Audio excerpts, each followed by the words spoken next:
Good Monday morning. Cold Monday morning. Oh, I hate standard time. I hate turning clocks back. I always did. I want to review some of the items that I picked up at the flea market, primarily just two of them. The wireless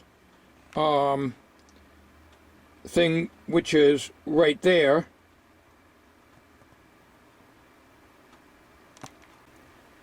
and the big soldering iron. There is a name on it, but I can't quite make it out. Maybe I can with this Sony HDR SR12, which I'm using now. So I'm going to go in the other shop, in the other shed I should say, and get the humongous soldering iron. That's something I'm not going to be using all that much. I ran that thing, it took, before it started melting solder, it took almost a half hour to heat up. It melted the solder, but my 100-watt American Beauty, I think it's called, with the cloth covered cord on it that I had for years, heats up a lot quicker and really does a great job. So maybe this element is not completely working. Maybe part of it is burnt out. It's either that or it may take an hour before you can start using it. That's kind of crazy. But let's do some tests on it. Maybe I can measure the resistance of the coil and see what that comes out to be. So I got to find a place to put this camera. I got this Uncle Dorkle taking up all the bench space. I got all my wire over here. I took it out of the plastic because all this stuff was out in the rain. It wasn't raining yesterday when I was at the flea market. By the way, that's the Jewish City Flea Market, the only one that I go to because it's the only one nearby. I won't go to Mansfield. The vendors out there want too much money and it's too far out, too many turns. So everything was wrapped in plastic, and these paper labels are all wet and everything else because these vendors keep everything out in the rain, you know, from past events that they had. So a lot of the things are wet, but these were only wet on the labels, and of course I took all the plastic off and let them dry good on the bench here. So the first thing I want to show is this thing here before we get started with the soldering iron. This is a Cyron, C-Y-R-O-N. I looked it up, and it tells you very, very little about it. Apparently it's something to do with turning on lights and stuff like that on a car or whatever vehicle you have. So I did some experiments last night with it.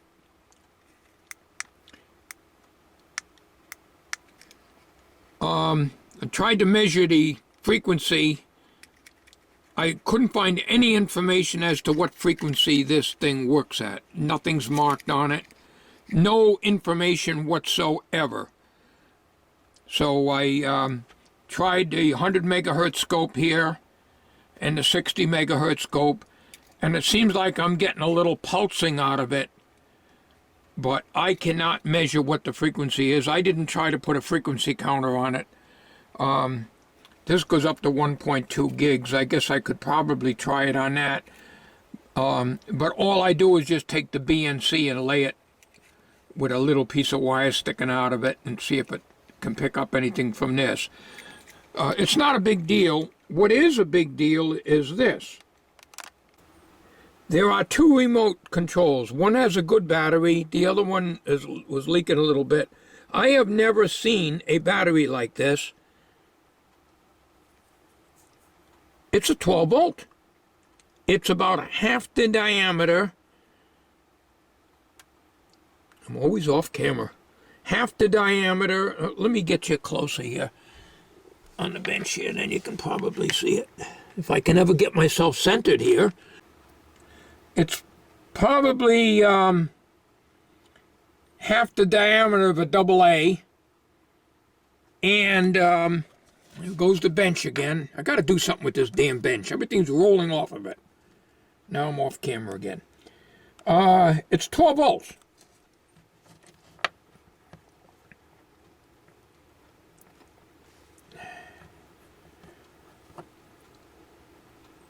You might be able to see that.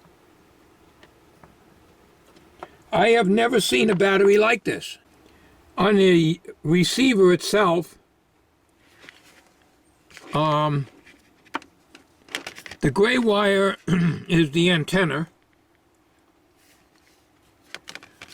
And I have never seen a crazy setup like this either. This is, believe it or not, this is black. This is a black lead, as you can plainly see. It's got the fuse in here, 10 amp fuse. Why black? That's your positive. That's your 12 volt plus. As it's marked right. Now I don't have my glasses on. I never think of putting them on before I pick up the camera. I think that's in focus. This camera does an excellent job of focusing without going in and out. But if you look at that, there is no red wire coming out of this, which would seem to indicate that that's what you want to put your positive on. Your negative is black, your positive is black.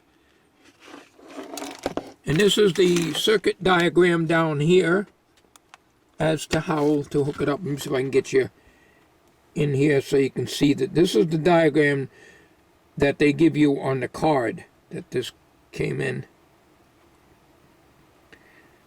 It's crazy. I've never seen anything like it. But there is nothing much with this. This is the only information on this here at all.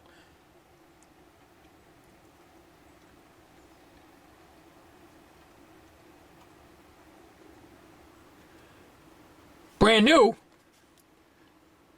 I haven't yet tried it out.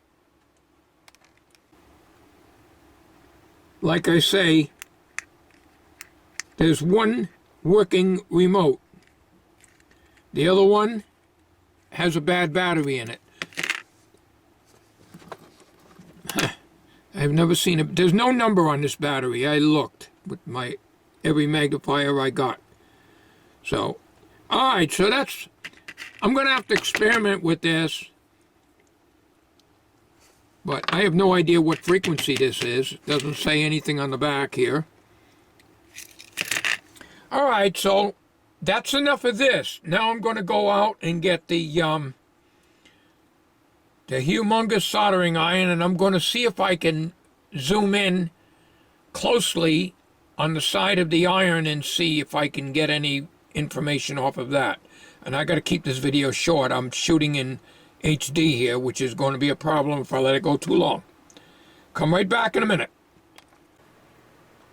Okay, I just brought it in from the shed, and you can see I put a new cord. Well, it's not a new cord. I put a computer cord. I cut the end off and put a computer cord in. The diameter of the wire is not as big around as the original. This appears to be 18 gauge, and the wire that was in there I think is 18, but it has heavier insulation on it. And the original cord was all burnt and cracked. So it wasn't too bad putting a cord on this. All you have is 2 screws here, 2 screws there, and the handle goes in, splits in 2 pieces. Then you've got a little terminal strip in here with 2 screws on this side for the heating element, which is into underneath those 2 screws, so you don't disturb those. And then there's 2 more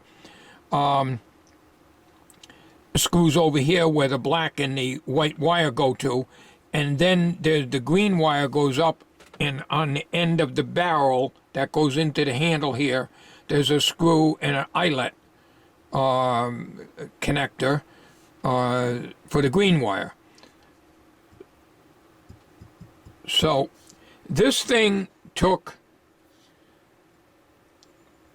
I plugged it in and set it on a coffee can in the shed. I just let it rest on the rim of the coffee can with this element here resting, it's a big coffee can here, and then the other part rested over here. And it started melting solder after 25 minutes to a half an hour being left on. Now,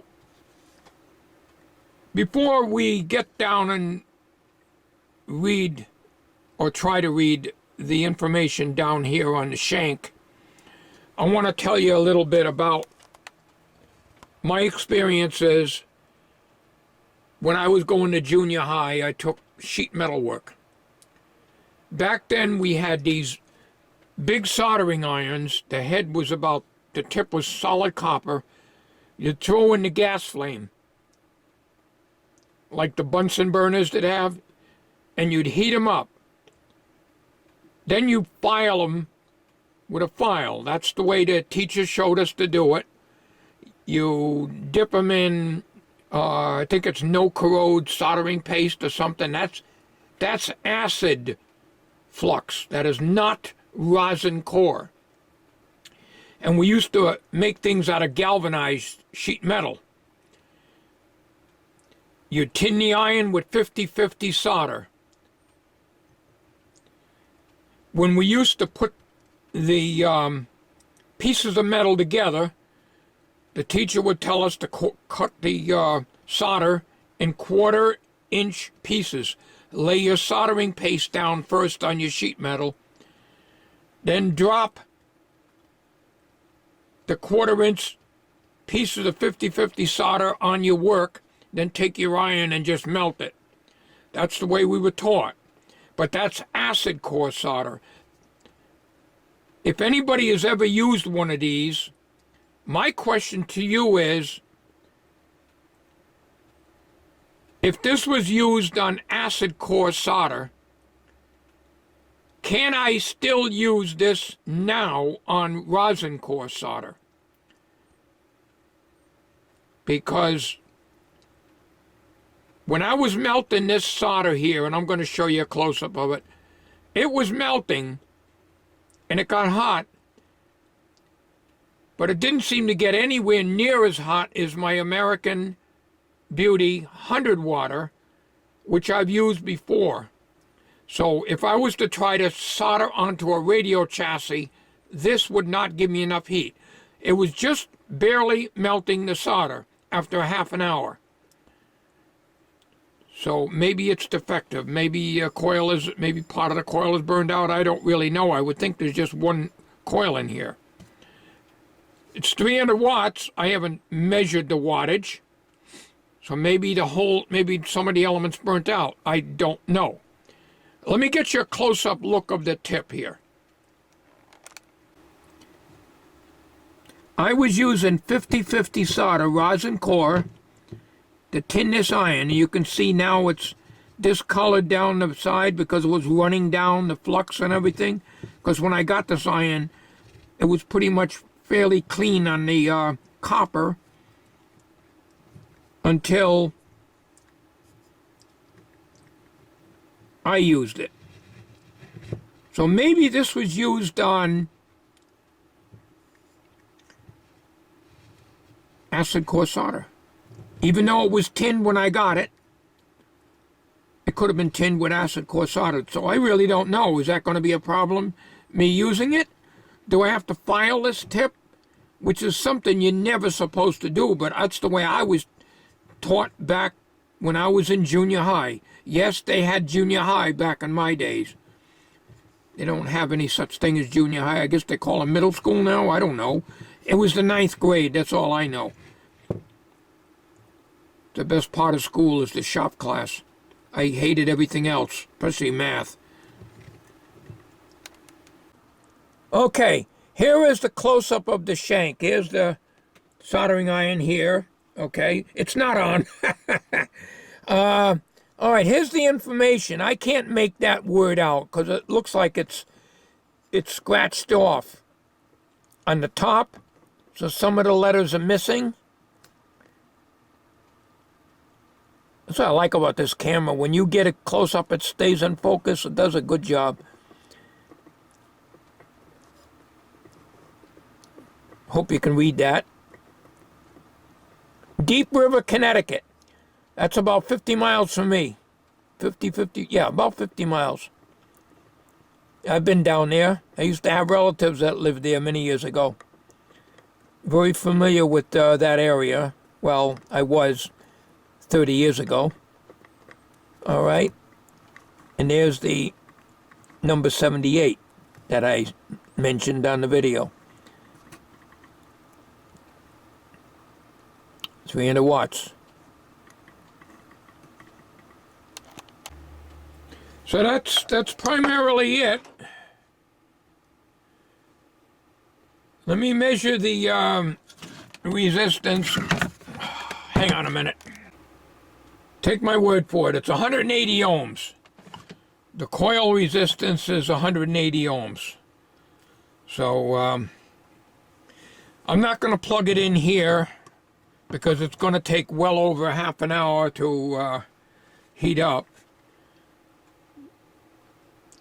But like I say, let me get down to the bench here so it'll focus better. You can see how, I don't know, see the solder doesn't look right. It looks funny on there compared to what I'm used to seeing on the American Beauty. This is 50/50 solder, rosin core, and it melts excellent on my soldering station over there and every other iron I have. And it's nice and shiny, but it didn't look right on this. Now, maybe because it wasn't hot enough. It certainly was not getting hot enough where if I went in and tried to solder to a radio chassis, at least after a half an hour's use of being on, I should say, it would never do the work. And it's very heavy. With my arthritis in my wrist here, it hurts my wrist holding it. I have my problems. But it's not the solder. I mean, this is heavy solder, thick solder. This I had many years, and I'm sure glad that I didn't get rid of it in my workshop. I've showed this before.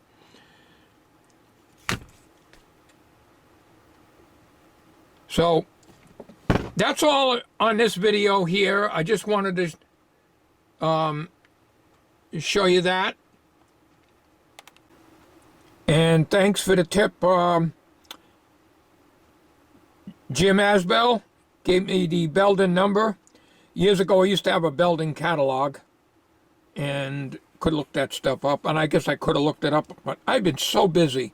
I haven't had a chance to finish answering the comments on my videos, let alone watching anyone else's. All right, so I'm going to put this video together, give you something to watch, and I'll make another test on this, actually time exactly how long it has to be on before it'll melt and get hot enough to heat up a chassis in order to solder to it. I have a feeling that either this is one of these irons that has to be left on for 4 or 5 hours before you could use it, and that's crazy. American Beauty doesn't take that long. I would say about 5 minutes, maybe 10 at the very most before that thing gets nice and hot. I've used it here before, but I can't run 300 watts and then run my electric heater, which I have down there, which is 350 watts, both at the same time, and it's cold. I have to leave that on. So if we get a mild day, and that's a big if, I will give it another test. We've got to give it a good chance here. It's going to be a tool I'm not going to be using all that much, so it's not going to be on the bench. And I do have to make some kind of a holder, some kind of a wire holder so it don't sink. I thought of just taking it and shoving it in a tin can, but I don't have any room on the walls here. As you can see, I got absolutely no more wall space left.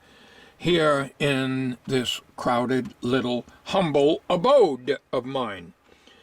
But it's something like the American Beauty. It's in the toolbox down below here, the big toolbox. That's where that is. So that will end up there too. And if I have a heavy-duty soldering job to do with rosin core solder, I will do that. If I have acid core solder work, which I may have some acid flux, I would use the propane torch. Okay, that is it. I got to put this to Sony. Thanks for watching. Have a good day, everybody.